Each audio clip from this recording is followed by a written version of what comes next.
kämpfen im Frieden über Feld und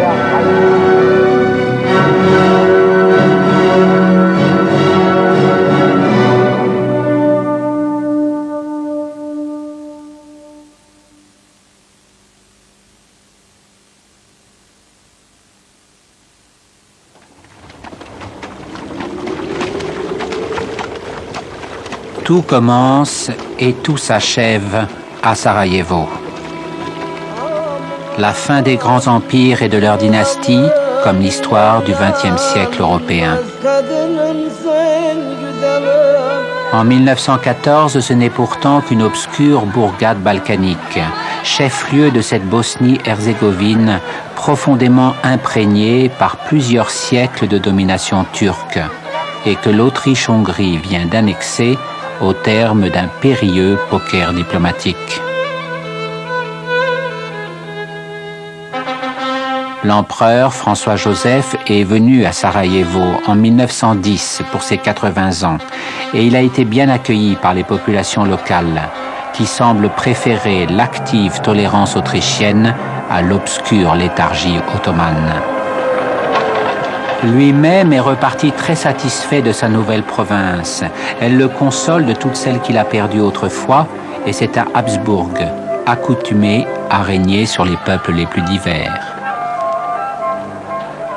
De fait, la ville change depuis que les Austro-Hongrois sont là. Les puissantes maisons de commerce de l'Empire ont ouvert des succursales qui emploient jeunes ambitieuses et secrétaires dévoilés. Vite, vite, apprendre cette langue allemande qui a les douceurs de Vienne et possède la clé des grands marchés du Nord. Cependant, l'archiduc François Ferdinand, neveu de l'empereur et héritier du trône, s'avère nettement plus méfiant. En effet, le petit royaume voisin de Serbie revendique la Bosnie avec virulence et il compte de nombreux partisans à Sarajevo.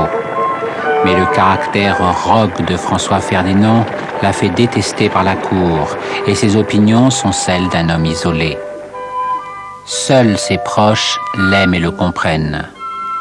Notamment sa femme, Sophie, une comtesse tchèque devenue duchesse de Hohenberg, qu'il a imposée après un long combat et dont il souffre qu'elle ne soit que son épouse morganatique, faute d'appartenir à une lignée royale.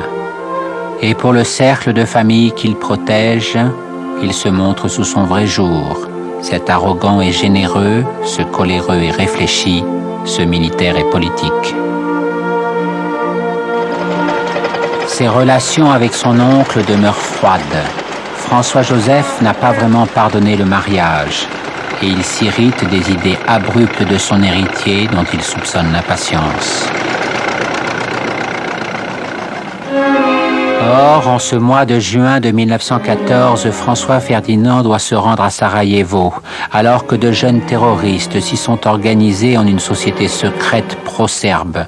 Celle-ci, la Main Noire, est commandée depuis Belgrade par l'officier Apis, dont le nom de code est « tueur de roi ». François Ferdinand est parfaitement conscient du danger, d'autant plus que ses intentions pacifiques à l'égard des Slaves menacent la politique du pire des fanatiques. Mais il n'est pas homme à reculer devant ce genre de danger. Sophie, tout aussi lucide, a insisté pour l'accompagner. C'est une femme de volonté et d'expérience qui, sans faiblir, partage les menaces comme elle assume les humiliations.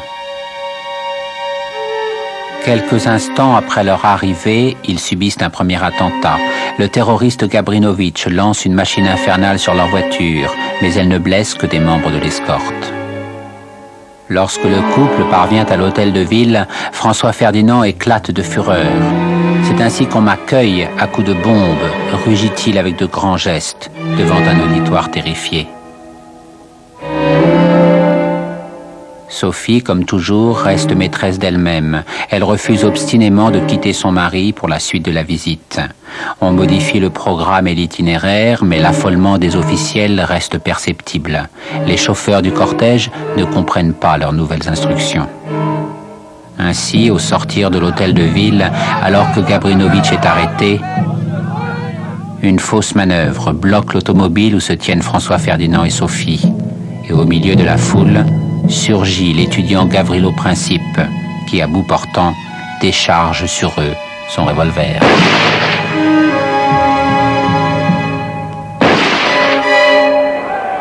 La guerre de 1914 a-t-elle ainsi vraiment commencé par une brûlante matinée dans un coin perdu des Balkans?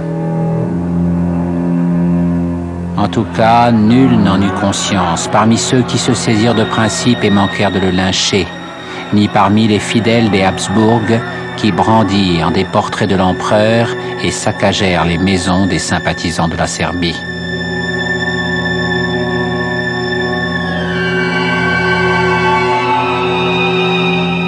Mais au fond, trop de pulsions morbides agitaient déjà l'Europe, et cette étincelle en valait bien d'autres, unissant un terroriste de 19 ans et un archiduc méconnu, le mieux à même de le désarmer, pour sceller l'apocalypse de millions d'hommes.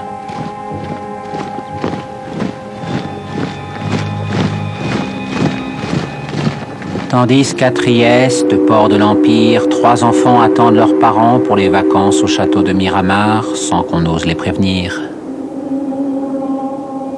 En fait, la mort de François Ferdinand et de Sophie arrange beaucoup de monde à la cour de Vienne. Certes, on insiste sur l'épouvante de l'assassinat, le sacrilège du régicide, le sort du vieil empereur, frappé d'une nouvelle tragédie après tous les deuils familiaux qui l'ont déjà accablé.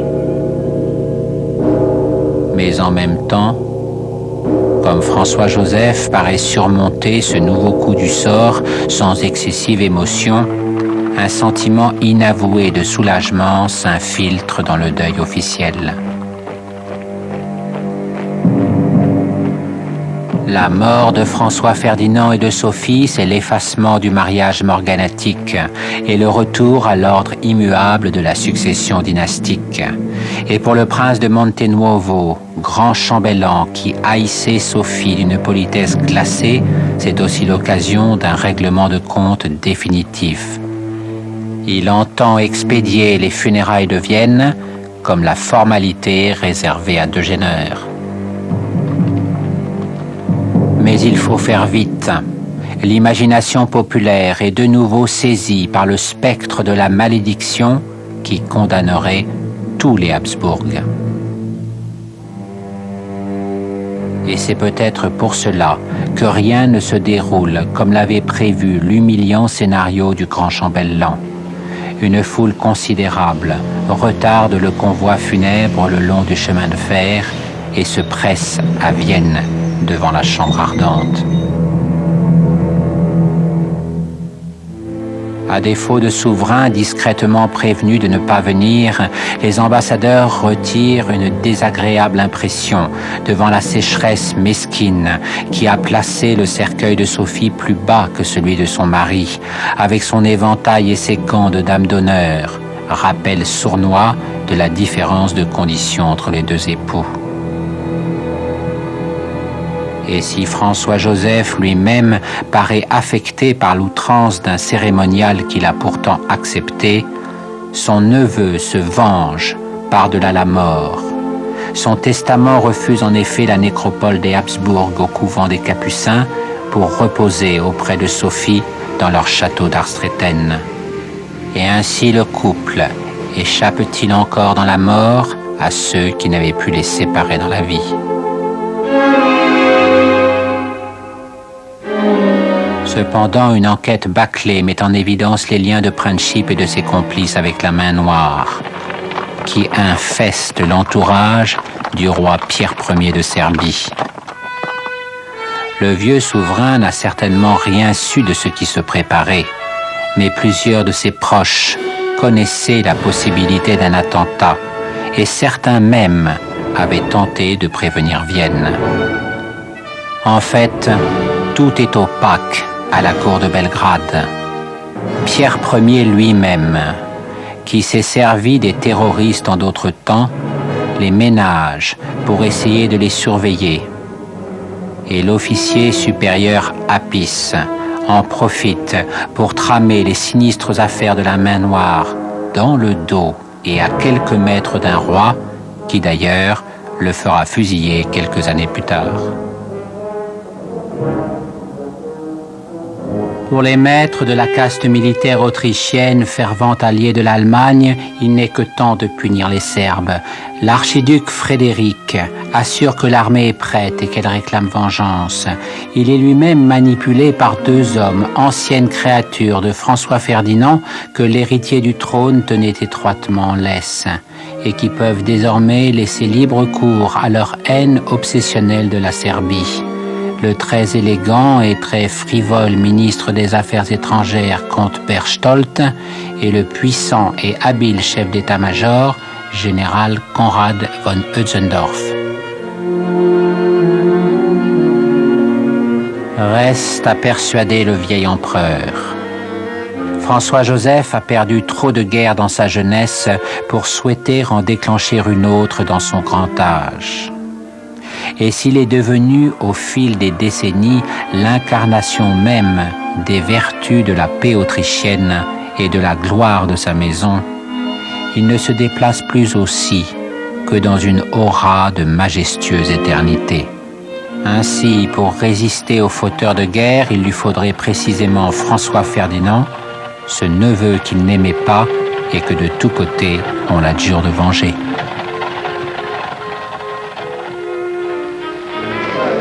Cependant, l'Europe de la fortune oublie très vite le drame de Sarajevo et s'étourdit d'un glorieux mois de juillet.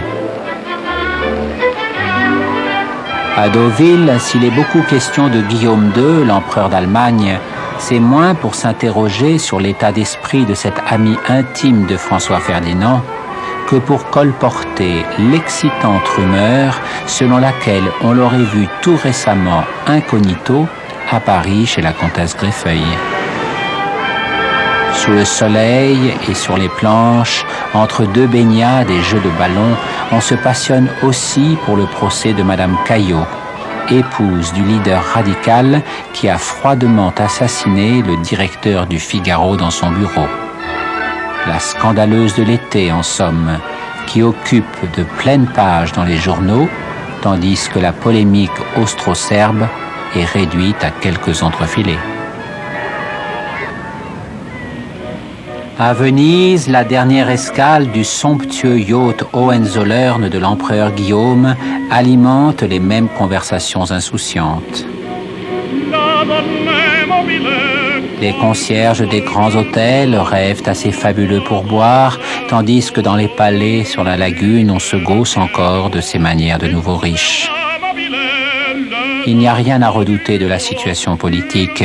Les grandes familles de Vienne et de Budapest ont retrouvé leur palace du Lido et on a vu sur la place Saint-Marc l'élégant comte Károly, aristocrate hongrois qui affirme que tout va s'arranger, malgré son peu de sympathie pour les Habsbourg. Oui, il n'y a qu'à suivre l'exemple du roi Victor Emmanuel, qui s'est déclaré neutre en cas de conflit, pour profiter de ce bel été et respirer jour après jour le parfum des fleurs de la paix. Personne ne veut la guerre, et surtout dans ces Balkans si remuants qui viennent d'en subir deux coups sur coup.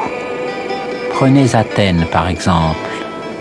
La capitale d'une Grèce qui vient de s'agrandir considérablement reste inconsolable de la mort du roi Georges Ier, assassiné par un fou alors qu'il entrait dans Salonique libérée.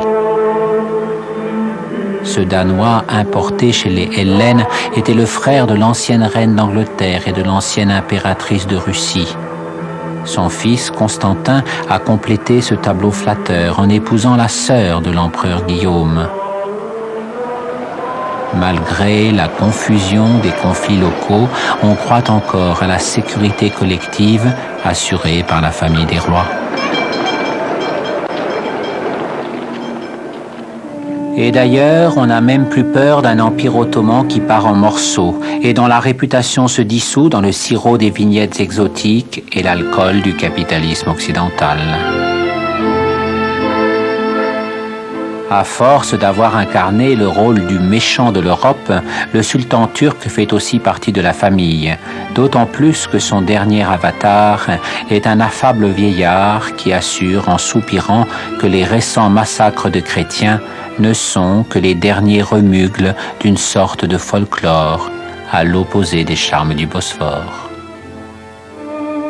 Mais pour qui voudrait ressentir avec le plus d'intensité ce que furent la douceur et l'inconscience de cette paix de 1914, il faudrait alors rejoindre en Crimée les grands domaines que possèdent les familiers de la cour des Romanov, Simeï, Saloupka, Aïtodor, Oréanda, tous sonores des visites de la famille impériale. En Crimée, le tsar, la tsarine, leurs 4 filles et l'héritier, le tsarevitch Alexis, sortent facilement de leur palais sur la mer Noire. Ils se risquent même à faire des promenades jusqu'à Yalta, où l'on surprendrait bien des gens en leur disant que la tsarine a la réputation d'être froide et le tsar, celle d'être un despote. Cette année 1914, ils sont venus au printemps, comme ils avaient coutume de le faire avant la succession d'épreuves privées et d'engagements officiels qui les ont accablés depuis de longs mois. Et ils ont décidé de rester jusqu'à l'été. Le palais de Livadia est très bien installé pour que le tsar puisse continuer à travailler. La tsarine paraît particulièrement épuisée, mais il en est toujours de même lorsqu'elle arrive de Saint-Pétersbourg et que son fils paraît si las qu'il faut le porter. Tandis que le tsar est affable comme à son habitude, manifestement heureux de retrouver avec les siens des gens et des lieux qui lui sont chers. Pour la ville de Yalta, l'arrivée de la famille impériale est toujours une fête. Rien à voir avec les foules de Saint-Pétersbourg et de Moscou que la police tient à distance. Livadia est tout proche, surplombant la mer Noire, au milieu de jardins luxuriants à la végétation méditerranéenne. Au fond, c'est une grande villa plutôt qu'un palais, conçue et décorée par la tsarine dans ce style Riviera des Anglais auquel elle est attachée. La Crimée, cette maison, le fait d'avoir ceux qu'elle aime auprès d'elle exerce toujours le même miracle sur son comportement. Ses inquiétudes s'apaisent, elle redevient souriante, recevoir ne lui coûte plus d'efforts. On passe d'ailleurs beaucoup de temps dans le patio, qui est une sorte de salon à l'air libre. Les visiteurs, invariablement compassés, au milieu de la pompe écrasante qui entoure généralement la famille impériale, y découvrent une atmosphère surprenante de chaleur familiale. Le tsar et la tsarine s'entretiennent sans protocole avec leurs hôtes, les jeunes filles sont d'une gentillesse délicieuse, et puis il y a l'enfant, cet héritier dont la rumeur colporte qu'il est atteint d'une maladie incurable que paraissent démentir son espièglerie et sa curiosité. Oui, pour qui pénètre à Livadia, ce sont là des gens simples, amicaux, très timides, qui aiment infiniment à demeurer ensemble.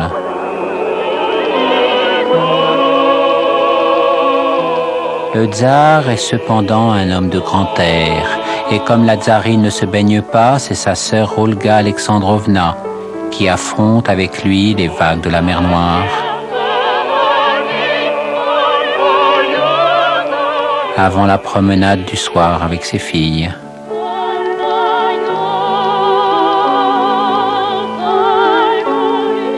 De son côté, la tsarine ne manquerait sous aucun prétexte la vente de charité qu'elle organise chaque année durant quelques jours sur le quai de Yalta. Elle y arrive de très bonne heure pour voir si tous les arrangements ont été faits comme elle l'avait prévu. Toute la famille a été mise à contribution depuis plusieurs semaines et ses filles l'accompagnent. Le tsar les rejoindra un peu plus tard avec son fils. Il est là, de dos, un peu emprunté dans cet univers plutôt féminin.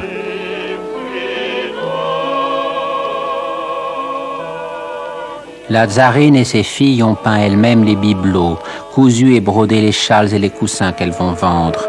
Qui imaginerait que cette dame qui veille sans affectation au moindre détail de son petit commerce est l'impératrice toute puissante, redoutée et critiquée de l'immense Russie? Et qui penserait que le tsar se prête au jeu pour faire l'article?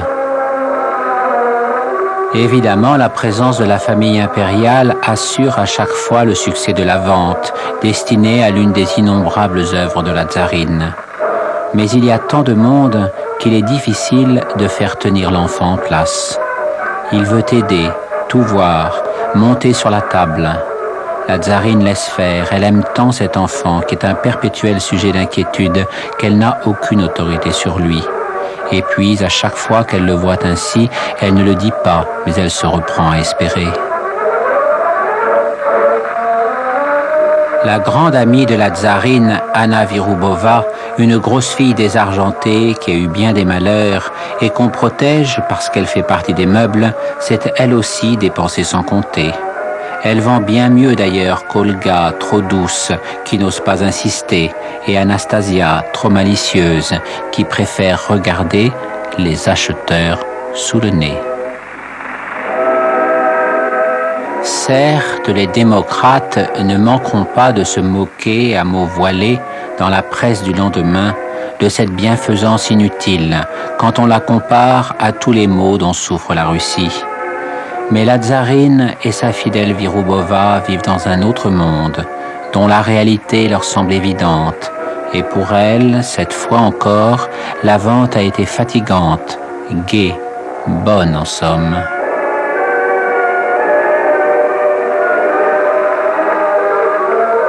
Cette année, cependant, il aura fallu demander au tsar d'intervenir pour que l'enfant accepte de ne pas monter sur le char aux fleurs. Il a été trop mal récemment et il risquerait de se blesser. L'enfant obéit à son père et se souvient du char aux fleurs d'il y a 2 ans, lorsqu'il allait encore si bien. Sa mère l'avait accompagné. Le marin d'Erevenko, qui veille sur lui à chaque instant, suivait derrière. Le char aux fleurs est une œuvre utile. On s'en sert pour présenter des cocardes dont on vend les fleurs pour venir en aide aux malades de la tuberculose. La tsarine ensuite l'avait laissé gérer son affaire avec ses sœurs et l'enfant s'y était appliqué avec beaucoup de gravité. Aucune morgue chez lui et en retour, guère de timidité chez les moujiks qui l'approchaient. Anna Virubova avait ensuite collé la photo dans un de ces énormes albums que les Romanov transportent partout avec eux. Ne pleure pas, petit Alexis. L'année prochaine, comme il y a 2 ans, Olga, Tatiana, Marie et Anastasia te reprendront avec elles pour le char des fleurs. Et tu pourras en profiter comme tu sais si bien le faire pour régenter ces sœurs qui t'adorent. Ne t'inquiète pas, 1915 sera comme aujourd'hui. Au fond, j'aurais dû le laisser y aller, pense le tsar, en l'emmenant avec lui sur le glacier d'Aï-Pétri. Et au professeur Gilliard, qui enseigne le français aux enfants, il murmure « Vous n'avez pas l'impression comme moi qu'il est guéri ?» Mais il est temps de faire des projets pour ses sœurs, et notamment pour les 2 plus grandes, Olga et Tatiana. Si tendres sont les relations du tsar et de ses filles qu'il est absolument exclu qu'elles ne fassent pas un mariage d'amour comme leurs parents. Tatiana ayant maintes fois déclaré qu'elle ne s'éloignerait pas de sa mère, on a décidé de temporiser avec son caractère si bien trempé. En revanche, qu'en pense Olga, l'aînée de 19 ans, à la personnalité si sentimentale et poétique?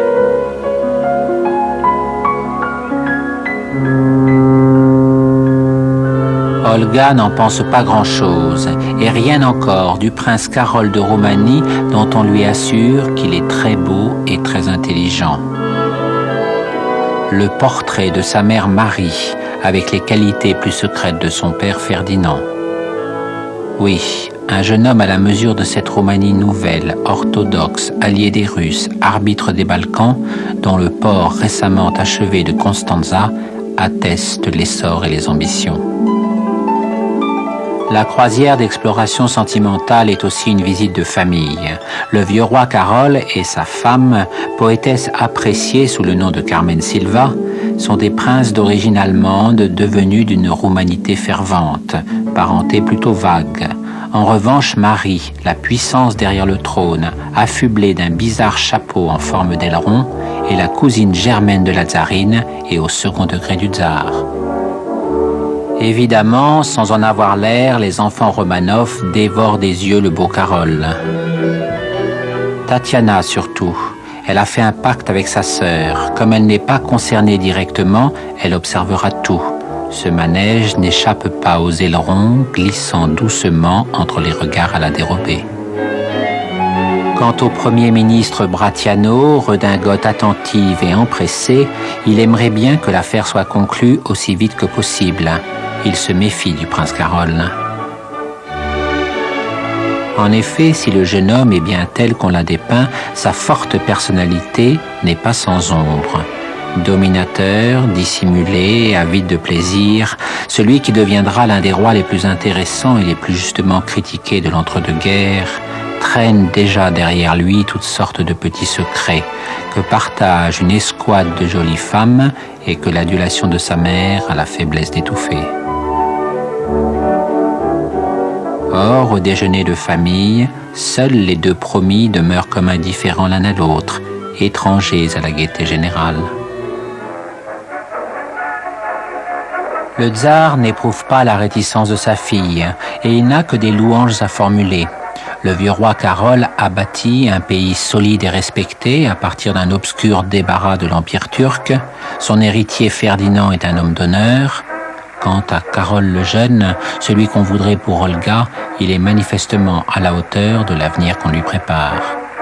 Ainsi, dans leur simple univers d'évidence virile, les aînés se réjouissent déjà de la réussite du projet. Cependant, Olga persiste à réserver sa réponse. Oui, Carol est effectivement très bien, mais il y a quelque chose qui fait peur dans son regard.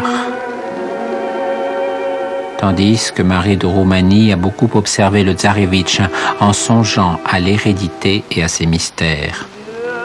Bientôt, Olga, cramponnée à Tatiana, exprime un refus définitif.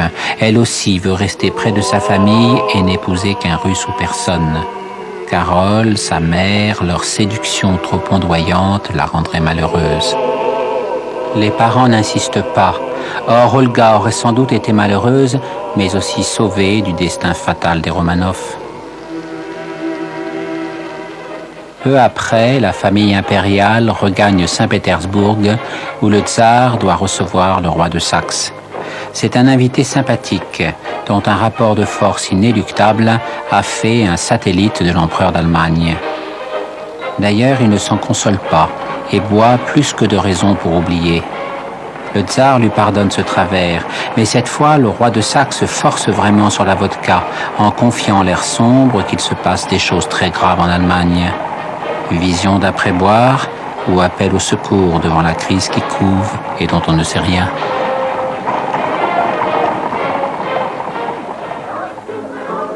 La Russie vit, comme le reste de l'Europe, la splendeur d'un beau début d'été.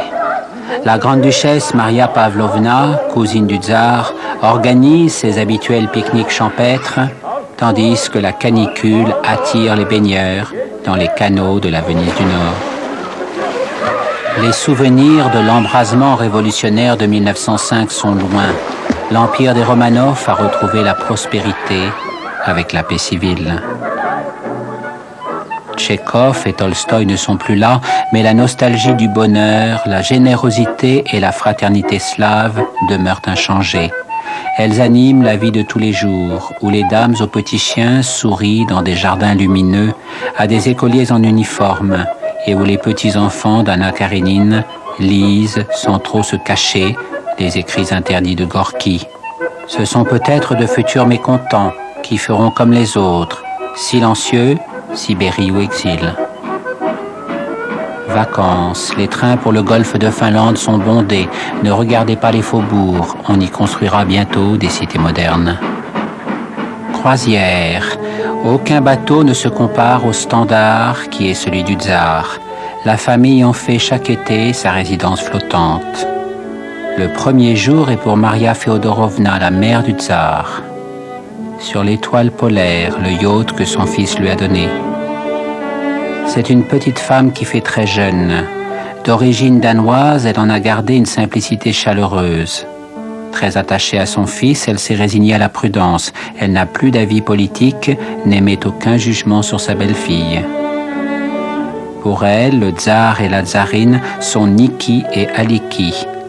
La paix de la famille est dans cette perpétuelle enfance des diminutifs affectueux. Et cependant, lorsque Maria Féodorovna se retrouve seule avec son équipage, elle ne se montre pas toujours aussi gaie. La mère du tsar connaît l'illusion de l'été, la certitude du retour de l'hiver.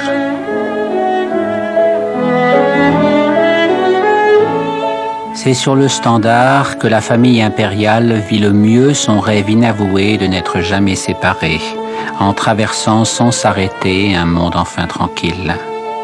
La tsarine s'y repose, rassurée de sentir tous les siens auprès d'elle. Si le tsar passe de longues heures dans son bureau, il n'y a pas d'audience. L'un et l'autre s'adonnent à leurs loisirs favoris. Pour lui, c'est la lecture, pour elle, broderies ou aquarelles. Jamais l'ombre d'un nuage. L'enfant se passionne pour les manœuvres. Ses sœurs ont de petits flirts avec les officiers de l'équipage. Elles écrivent les lettres des marins quand ils ont du mal avec la nouvelle orthographe.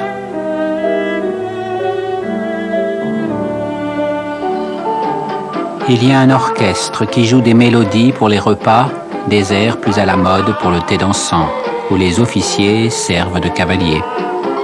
La tsarine préfère qu'on évite le tango, cette danse nouvelle qui a plutôt mauvais genre. Mais enfin, depuis que ses filles ont déclaré qu'elles voulaient être bronzées et mettre du rouge à lèvres, elle attend que jeunesse se passe, en confiant vaguement l'espionnage à Anna Virubova, qui aime bien trop danser pour moucharder quoi que ce soit.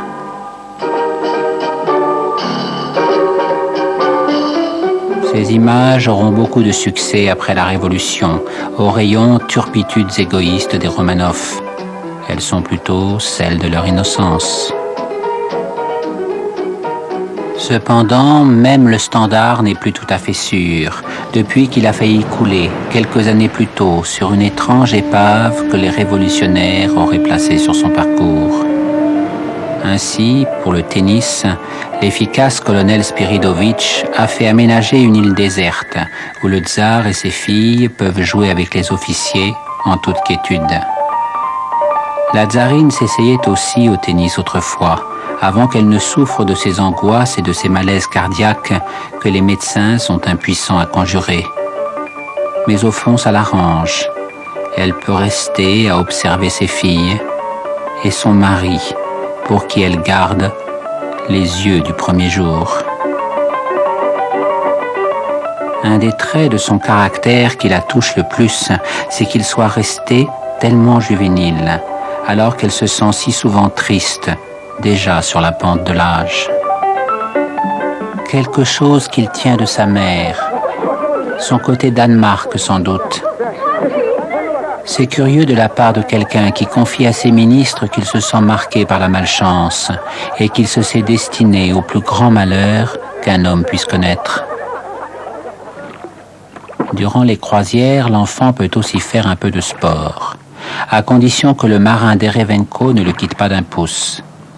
D'autant plus qu'en cas de malheur, le frère Raspoutine est bien trop loin pour soulager ses souffrances, dans son village en Sibérie, où il se soigne d'une blessure infligée par une mauvaise femme.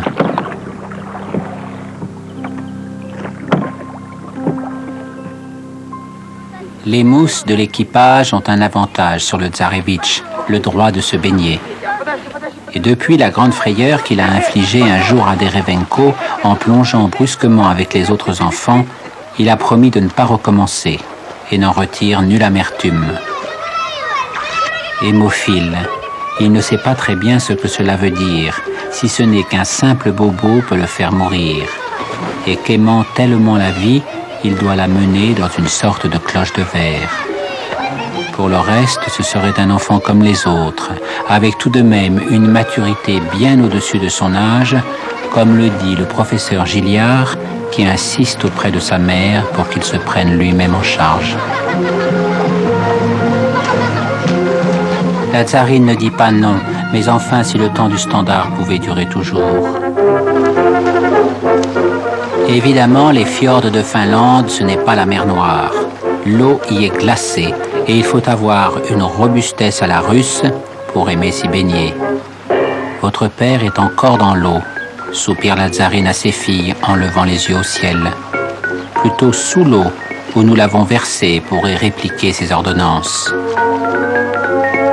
Plaisir de solides moustachus ou de jolis pommadés de Saint-Pétersbourg auraient du mal à retrouver un frisson de perversité malgré la nudité générale.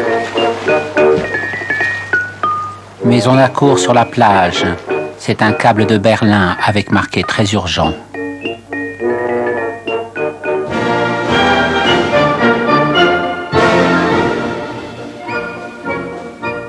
En 1914, le Kaiser Guillaume, troisième empereur allemand, jouit avec délectation du titre de prince de la paix, dont toutes sortes de flatteurs l'ont couronné pour le jubilé de ses 25 ans de règne.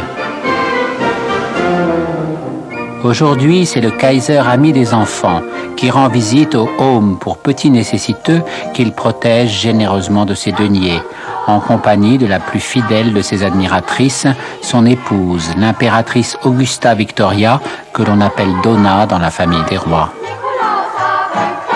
C'est l'un de ses nombreux jardins secrets, où il peut jouer, comme à son habitude, le seul rôle qui l'intéresse, c'est-à-dire le premier. Mais il s'y adonne avec une réelle gentillesse. Bien qu'affublé d'un de ses uniformes favoris, genre chasseur d'ours avec bottes et poignards, les enfants ne le prennent pas pour l'ogre, à la moustache en croc dont se goberge la presse française, et l'appellent plutôt « uncle » en le manipulant familièrement. Si Donna avait droit à la parole, elle expliquerait peut-être que cette douceur avec les enfants relève de l'infirmité dont il souffrit lui-même tout petit. Ce bras gauche, inerte et atrophié, dont il ne peut se servir et dont il maîtrise l'inutilité et le complexe avec un art consommé. Au fait, l'aviez-vous remarqué ? Le Kaiser tient d'ailleurs beaucoup à cette image d'un bon père de famille dans la prude tradition Hohenzollern. Les fêtes du jubilé ont vu fleurir les photos d'un patriarche encore jeune, exerçant un charme incontestable sur de petites têtes blondes. Chez les Hohenzollern, on se marie à 20 ans pour éviter les tentations, ce qui ne veut pas dire qu'il n'y en ait pas d'autres ensuite, comme son aîné le Kronprinz le prouve abondamment. Mais bien sûr, c'est comme pour le bras gauche, Donna veille à ce qu'on ne parle pas de ce genre de choses. Les fastes du jubilé sont encore dans toutes les mémoires, même si le macabre uniforme de hussard de la mort parut nettement moins pacifique lors de l'inauguration du stade prévu pour les Jeux Olympiques de 1916. Enfin, ce fut colossal, bien dans la manière dont le Kaiser aime à se contempler, régnant à peu près sans partage sur une énorme puissance de 60 millions d'hommes dont l'empire s'étend de la frontière russe à la ligne bleue des Vosges. Donna, fervente adepte des valeurs féminines, cuisine, foyer, église, se montra elle-même très intéressée par le défilé des nouvelles jeunes filles allemandes, tout en se demandant si elles allaient bien faire leur dévotion dans ces temples dont elle avait méthodiquement recouvert toutes les cités germaniques. Car l'empire des Hohenzollern, c'est aussi le triomphe des valeurs de la Prusse, où l'armée et la religion inspirent la même discipline, et où le Kaiser, autoproclamé maréchal sous toutes les coutures, commande à un peuple d'enfants dociles et laborieux comme à une infanterie à l'exercice. Ce qui ne veut pas dire forcément la guerre. L'obsession militaire du Kaiser est d'ailleurs très curieuse. Elle s'exprime par un perpétuel carambolage d'uniformes, de décorations, de manœuvres et de parades, où tout lui semble délicieux, à commencer par le cirage de bottes dont il flatte son orgueil démesuré. Sa maîtrise de l'équitation, arrachée tout enfant et avec une volonté remarquable à son bras infirme. Le regard fervent de Donna et de ses fils, qui le prennent pour le nouveau Siegfried des temps modernes. Ici, Auguste, Wilhelm et Oscar, les autres ne doivent pas être bien loin, quand tout se résume à un jeu de soldats de plomb. Elle l'enivre aussi, parce qu'elle le place au centre d'un mécanisme simple, qu'il aimerait imaginer être l'efficacité de l'Allemagne, qu'il sait pourtant bien plus complexe, et où elle l'installe dans la lignée des rois conquérants prussiens, dont au fond il ne se sent pas digne. Mais c'est une drogue qui ne le rassure jamais non plus, même s'il doit forcer les doses pour qu'elle continue à opérer, en redoutant infiniment le jour où l'Allemagne entière marchera au pas pour lui réclamer une vraie guerre. Ah, si le Kaiser pouvait acquérir la gloire après laquelle il court, en endossant seulement un uniforme, comme ce serait plus simple pour lui.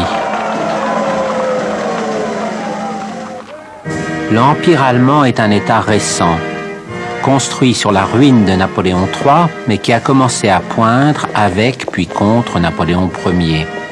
Ainsi, en 1913, pour le centenaire de la bataille de Leipzig, le Kaiser s'était grisé d'une autre version superlative de son propre jubilé. Devant un aréopage de rois et de princes se pressant comme de vieux poussins sous l'aile du jeune aigle prussien, et avec la bénédiction des faucons de la grande industrie, véritable maître de ce vaste poulailler de féodalité. Mais en 1913, le chanteclair impérial n'a pas seulement salué l'ascension de son propre soleil.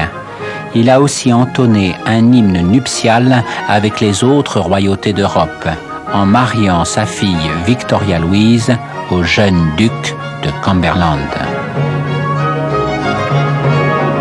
Le gendre est aussi prince de Hanovre, ce vénérable et infortuné royaume que la Prusse a brutalement effacé de la carte 50 ans plus tôt comme un avertissement pour les autres. Or, un stupéfiant caprice d'amour entre rejetons de la Vendetta apporte la réconciliation générale à laquelle assistent tous les proches cousins. Par leur présence, les souverains britanniques, George et Mary, récompensent ainsi le bon procédé du Kaiser, qui a replacé dans la corbeille des tourtereaux un petit morceau redécoupé du Hanovre. Tandis que le tsar Nicolas II se penche sur le berceau où un invraisemblable confetti dynastique vagit le grand air de la paix des rois.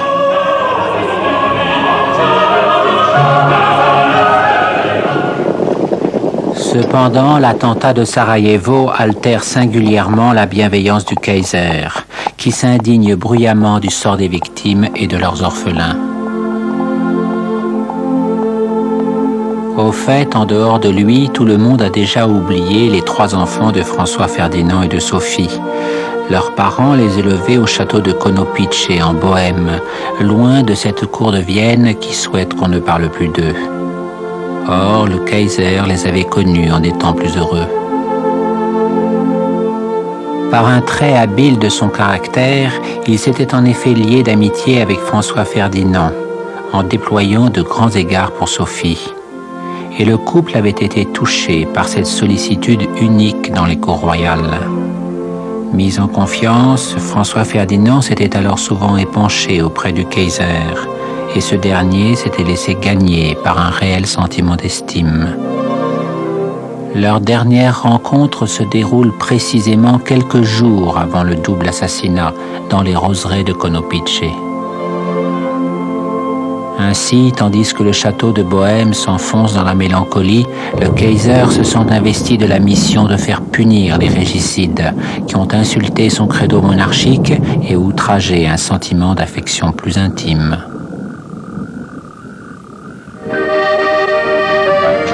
Et pendant ce temps, sans rien savoir des imprécations qui font trembler les vitrages du palais de Potsdam, l'Allemagne s'amuse. Opérettes et fêtes foraines, aimables gandins, charmants trottins de l'Alexanderplatz sont allés faire un tour sur les machines à frissons des bateleurs du Brandebourg. Serrez-vous contre moi, Fräulein Gudrun, l'été passe si vite sous les cieux changeants de Berlin. Gymnastique naturiste et bain de Hambourg. Nous sommes un vieux pays si jeune qui a la vitalité sans limite de son Kaiser. Et tant pis pour les touristes anglaises choquées par nos manières si libres, et tant mieux pour ceux de leurs époux qui nous retrouveront ce soir. Chope de bière et vin de Moselle, conservateur de Königsberg, centre catholique de Munich, socialiste de Stuttgart, chantons tous ensemble notre bonheur d'être allemands, malgré tous ces peuples étrangers qui voudraient étouffer notre paix parce qu'ils jalousent nos succès. Et si, comme le roi de Saxe, vous vous méfiez de la Prusse, alors allez faire un tour du côté de Dresde, sa capitale. C'est une des plus belles villes d'Europe, et cet homme délicieux vous réconciliera avec la culture allemande. Enfin, il paraît qu'il est inquiet et tente de savoir ce que signifient toutes ces allées-venues de fonctionnaires autrichiens. Les princes d'Allemagne ont bien du mal à se faire écouter du Kaiser quand il est de méchante humeur. On les renvoie à leurs cours endormis. Prenez le roi de Bavière. Il regrette sans l'avouer de lui avoir confié l'essentiel de ses affaires. Mais comme il est trop tard, alors il se promène en ce doux mois de juillet. C'est un neveu de Louis II. C'était bien la peine de détrôner le protecteur de Wagner pour avoir maintenant Parsifal à Berlin. Bientôt, le Kaiser semble avoir retrouvé son calme. C'est le mois de sa croisière annuelle en Norvège où, flanqué de son meilleur ami, le Tekkel Esmond, il échappe à l'austère félicité conjugale avec Donna. Le chancelier Bethmann Hollweg a beaucoup insisté pour qu'il prenne ses vacances. L'agitation du Kaiser en ces temps de crise pèse à cet homme réfléchi. Trop réfléchi pour la houle qui monte de Vienne et le ressac qui lui répondra de Norvège. Le yacht du Kaiser ne ressemble pas à celui du tsar. Alors que le Standard est un délicat poisson noir, vif et silencieux, le Hohenzollern est un énorme monstre de ferraille immaculé qui transporte un équipage de palace dans le sillage écumant d'un cuirassé. Dès qu'il est en mer, le Kaiser retrouve ses facéties coutumières, qui ne sont pas toujours d'un genre très impérial. Inconscience, réelle gaieté de sa nature capricieuse, ou manœuvre pour cacher ses intentions. Le problème avec le Kaiser est qu'il peut se montrer vraiment sympathique.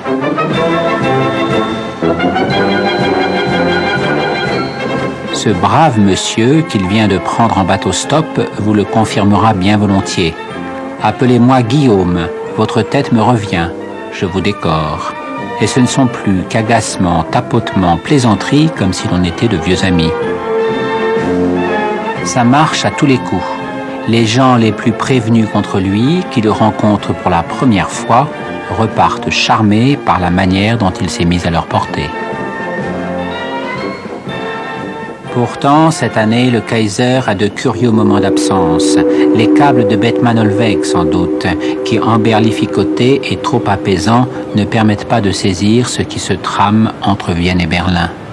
Alors le Kaiser s'assombrit, réplique par des câbles enragés surchargés d'apostrophes où il réclame la punition des Serbes. Comment, jusqu'à quel point, c'est un homme qui n'a jamais mesuré la gravité de ses actes.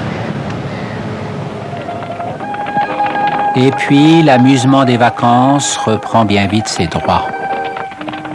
Promenade, nature et pique-nique. L'une des particularités de ces croisières est que l'on s'y retrouve entre messieurs.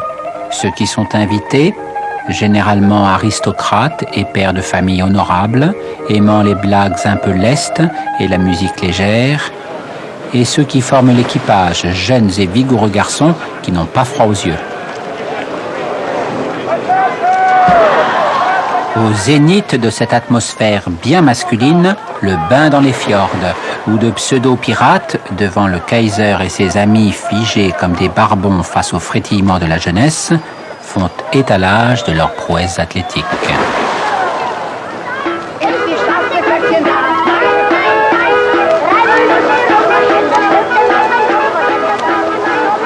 Notre avenir est sur les mers, a proclamé le Kaiser dans l'un de ses plus fameux discours. Et les virils assauts de ces jeunes gens ne sont que la réponse que lui adressent ses fidèles matelots. Mais comme il ne saurait y avoir d'abordage sans promesse de belles captives, qui s'étonnerait parmi l'assistance un peu congestionnée que certains d'entre eux soient devenus valkyries amphibies et sirènes aux larges épaules avant de rejoindre leur cabine où il y a bien du monde. Ainsi dissipe-t-on sur le Hohenzollern préoccupations présentes et vilains ragots tenaces au spectacle des tritons du Kaiser. Enfin, pourvu que le Kronprinz n'en sache rien. Car s'il est un homme que le Kaiser redoute, c'est bien son fils aîné, l'aimable et élégant Kronprinz, dont l'apparente frivolité dissimule la féroce ambition de toujours épingler les fautes de son père. Emblème des puissantes organisations ultranationalistes, le prince héritier traîne une sulfureuse réputation de noceur et d'aventurier politique. Ni son épouse, la princesse Cécilie, une demi-russe anglophile très café society, ni ses enfants qui adorent ses fantaisies ne parviennent à le retenir. Cet été, pourtant, il le passe à Sopot, tout près de la garnison de Danzig, où son père l'a éloigné, et il y joue sans remords la comédie du père attentif. Son physique de playboy, ses belles manières lui valent des succès de magazines de mode et l'admiration du monde international de l'argent facile. Mais c'est un homme dangereux qui attend le pouvoir et dont le perpétuel sourire dissimule mal un regard fuyant comme toujours aux aguets.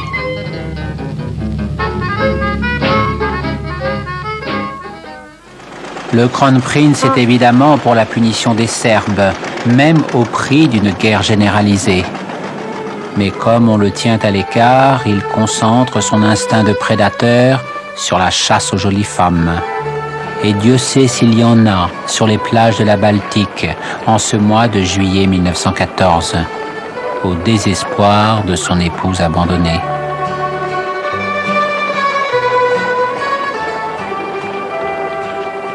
Sa séduction, insouciante et onctueuse, fait ainsi les seuls ravages qu'on lui autorise, avant d'autres qu'il attend de son destin. Enfin, il est à Sopot, qu'il y reste et s'y amuse tout son saoul, pense le chancelier qui le déteste. Mais il paraît qu'il y a beaucoup de femmes seules à Berlin, depuis que l'on déplace discrètement des troupes vers les frontières.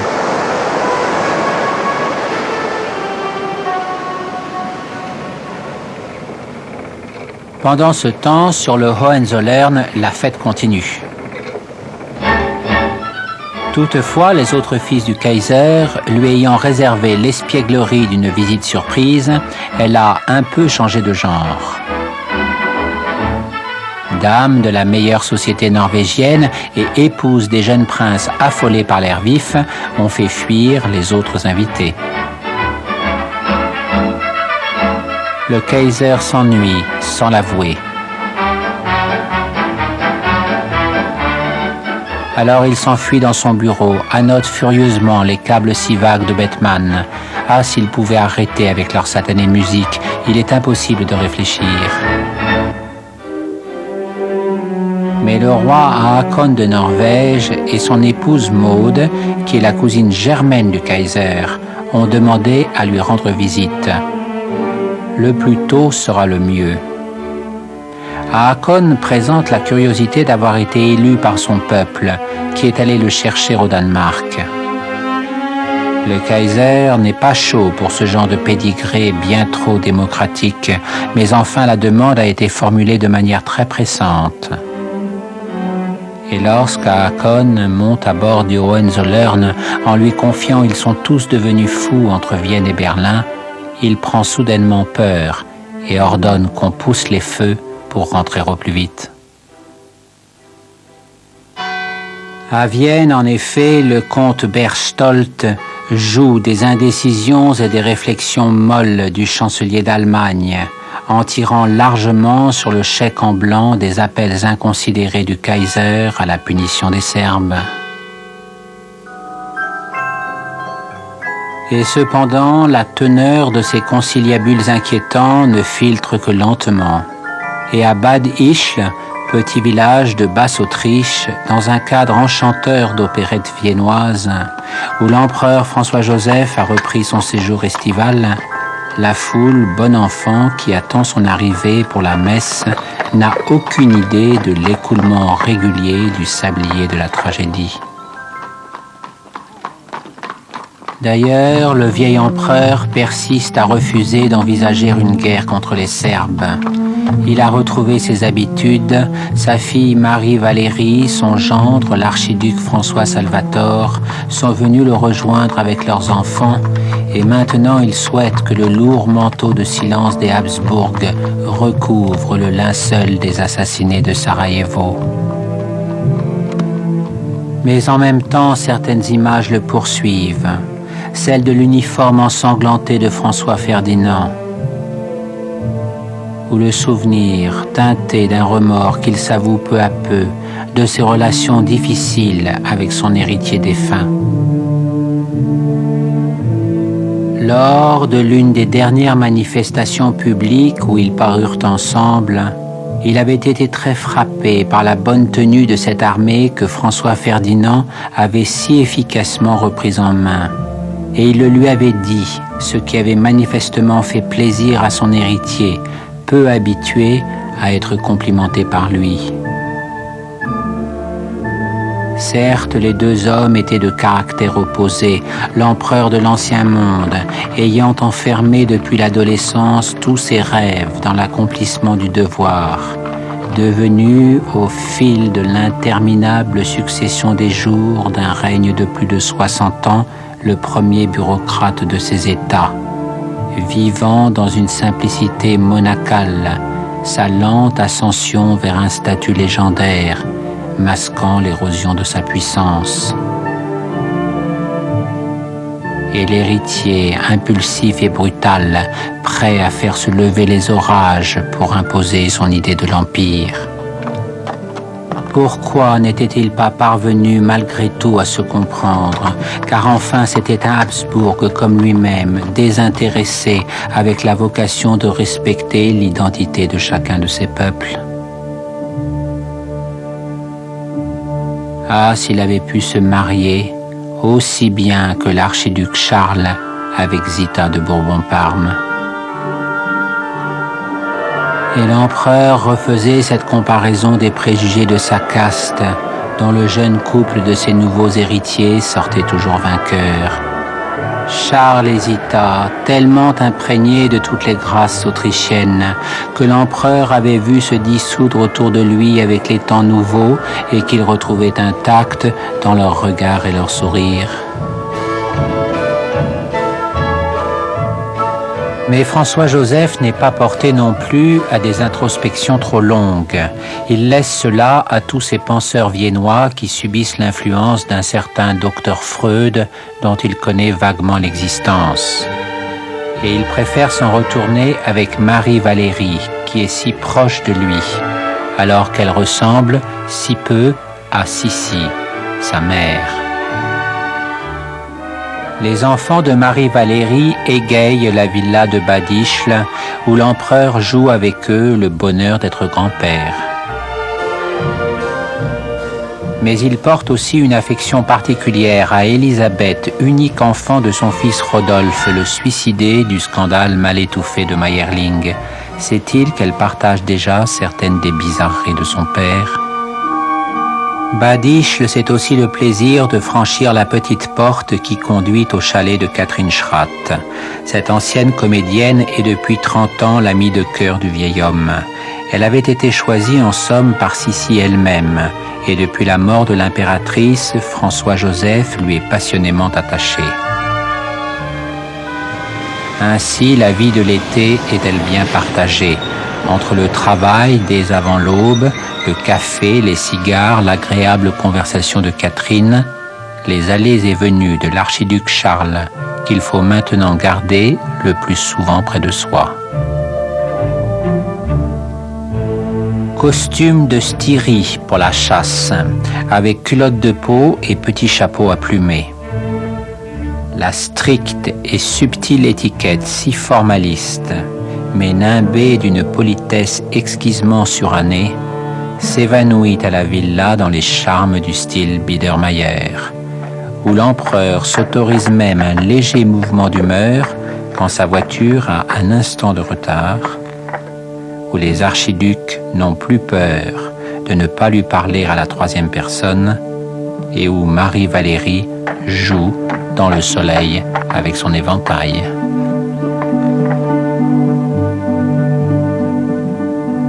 Enfin, veillez sur lui, jeunes gens, s'il ne vous laisse pas trop épuiser.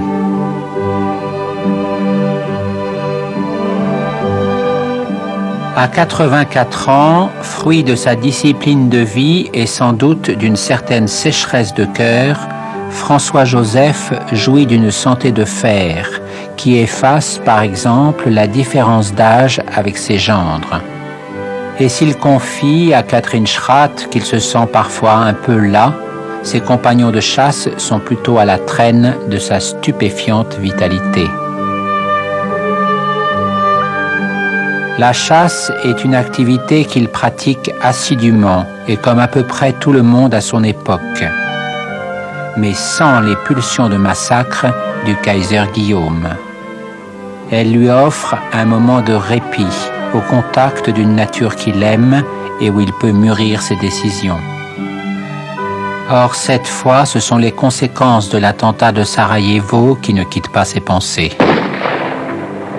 François-Joseph est viscéralement attaché à la paix de ses États, qui peut s'exprimer par la dévotion qui l'entoure comme par la tranquillité d'une belle matinée de chasse. En la contaminant par sa propagande, en servant de base arrière aux assassins, la Serbie menace cette paix, insulte la maison des Habsbourg et surtout brise les règles de l'ordre d'un monde immuable. Pour le vieil empereur, pénétré d'un sens de l'honneur qui remonte à d'autres temps, non seulement il faut châtier les Serbes pour punir le crime, mais les empêcher de nuire pour écarter tout danger à l'avenir, ce qui n'est pas exactement la même chose.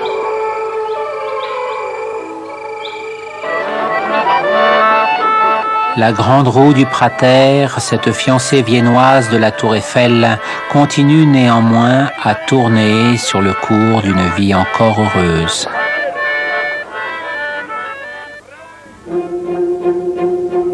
La presse a beau faire de gros titres sur les manifestations de joie indécentes en Serbie, les élégants uniformes pensent plus aux petites libélailles qu'ils emmèneront danser dans les gargotes près du Danube.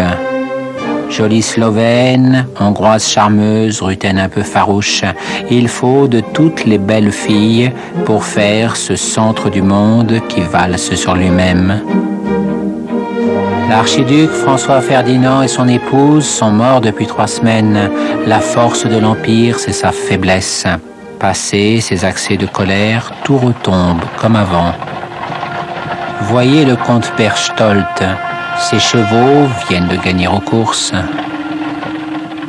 Hélas, s'il s'occupe toujours autant de ses plaisirs, le comte Berchtold l'écorce désormais de son frivole goût du risque. Il est assuré du soutien de l'Allemagne et le général von Hötzendorf en retire un surcroît de confiance. Notre ombre recouvrira la Serbie, comme les grands zeppelins lorsqu'ils se posent sur le sol.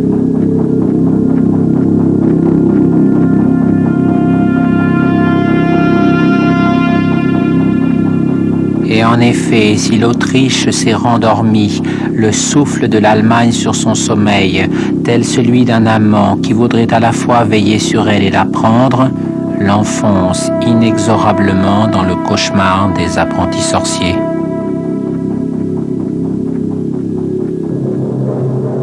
François-Joseph pèse tous les mots de l'ultimatum à la Serbie que le comte Berchtold a mis si longtemps à préparer. Il les sait très durs, difficilement acceptables, mais il espère que la Serbie va céder. Si elle refuse, ce sera la guerre, et l'alliance allemande fera reculer ceux qui voudraient faire déraper cette simple opération de police. François-Joseph ne connaît que les guerres qu'il perdit autrefois. Il ne sait rien de celles des temps modernes. Cette ignorance est sa faiblesse, et elle entraîne le monde à sa suite. En France, la grande manœuvre de Longchamp signe l'apogée du 14 juillet. Et si Marianne est encore bien solitaire dans l'Europe des monarchies, la République, laïque et patriote, s'enracine dans la prospérité et l'épopée coloniale. Le président Poincaré, élu depuis quelques mois, est un Lorrain, coriace, au caractère trempé au souvenir des provinces arrachées par l'Allemagne.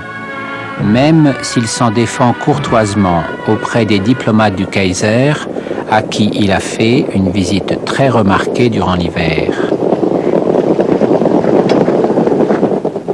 Il n'imagine pas que l'attentat de Sarajevo puisse entraîner une guerre. Et lors d'un service funèbre pour l'archiduc et son épouse, l'ambassadeur d'Autriche-Hongrie le conforte dans cette certitude.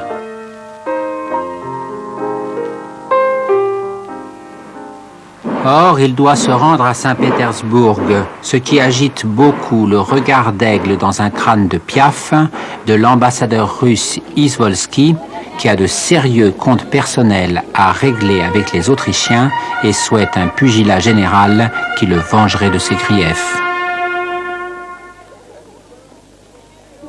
La France et la Russie sont alliées depuis 20 ans. Ce mariage contre nature entre la démocratie républicaine et l'autocratie tsariste est une union solide, forgée par le souci d'encadrer la puissance en plein essor de l'Allemagne et de contenir ses ambitions. Le tsar connaît Poincaré et l'apprécie au point de déclarer qu'il aimerait l'avoir pour Premier ministre. Quant au président de la République, il adopte l'attitude habituelle des Français quand il s'agit de la Russie. Contact personnel chaleureux, du concret militaire et financier, et pas un mot de politique intérieure. Tout de même, le gouvernement du tsar lui fait piètre impression, pour la plupart de vieux courtisans sans talent ni consistance. Les Russes ont mis les petits plats dans les grands, escadre, palais de Peterhof, parade à Tsarskoye-Selo. L'empire du tsar a manifestement retrouvé la santé. La famille impériale est aussi présente au grand complet, et Poincaré, déjà habitué au charme pénétrant du tsar, découvre avec curiosité cette tsarine dont on lui a dit le plus grand mal. Une belle femme, hâlée par sa récente croisière du Standard, très aimable, qui le présente à ses enfants comme un ami de la famille. Une rapide tournée dans les rues de la capitale s'avère moins sereine. Les usines sont en grève, la police est partout. Les ministres du tsar affirment à Poincaré que les Allemands suscitent des désordres, en sous-main, pour torpiller le succès de la visite. Réponse commode à un malaise inavouable ou écho d'une crise que le silence de Vienne et de Berlin semblait laisser s'assoupir. Le ministre des Affaires étrangères Sazonov, qui est en revanche très compétent, persiste. L'Autriche s'apprêterait à attaquer la Serbie. À vrai dire, si le tsar paraît calme, les Russes sont nerveux. Alors qu'il se rend dans le landau de la tsarine à la grande parade de Krasnoye-Selo, où l'armée russe s'apprête à faire étalage de son bon usage des prêts de l'épargne française, Poincaré est frappé par le climat d'exaltation générale. Le dangereux Izvolsky, l'efficace Sazonov, le tsar impénétrable, qui croire? Poincaré étouffe dans la loge d'honneur de la tsarine. C'est vrai qu'elle a le regard fixe et respire avec effort. Quant au grand-duc Nicolas, commandant en chef, il ne parle que de la nécessité d'un ordre de mobilisation immédiat si les informations de Sazonov se confirment. Quelle chaleur! C'est normal qu'elle se sente mal. Et toujours pas de nouvelles de Paris. Ils sont donc tous en vacances. L'armée russe est magnifique.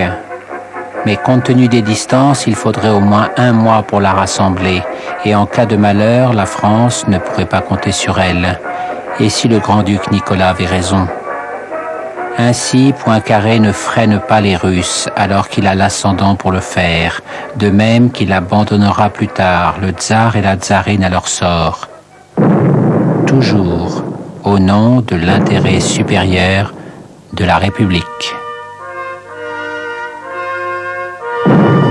La teneur de l'ultimatum autrichien à la Serbie parvient à Poincaré alors que résonnent encore les canonnades d'adieu de l'escadre russe, puis le refus méprisant par Vienne de la réponse pourtant conciliante de Belgrade.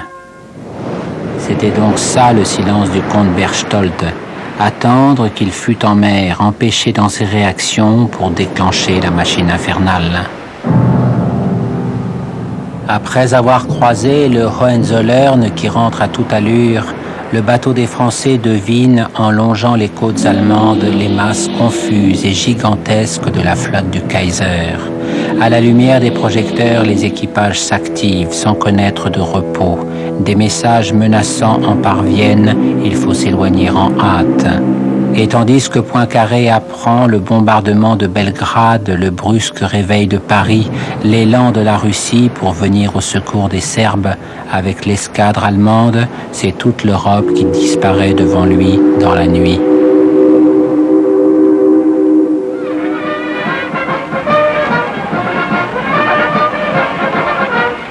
Allons, pourquoi dramatiser? Ce ne sera qu'une bonne petite guerre de plus, purgeant toutes les mauvaises tensions qui traînent depuis trop longtemps. Nous avons tous eu un si beau début d'été, tellement lumineux et tranquille. La paix reviendra très vite. On se retrouvera bientôt comme avant, pour Noël ou dès le printemps prochain. Et les aigles des Romanov, des Hohenzollern et des Habsbourg seront encore là pour veiller sur notre vieux monde, sans misère, sans désastre et sans révolution.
Das wird nun entscheiden.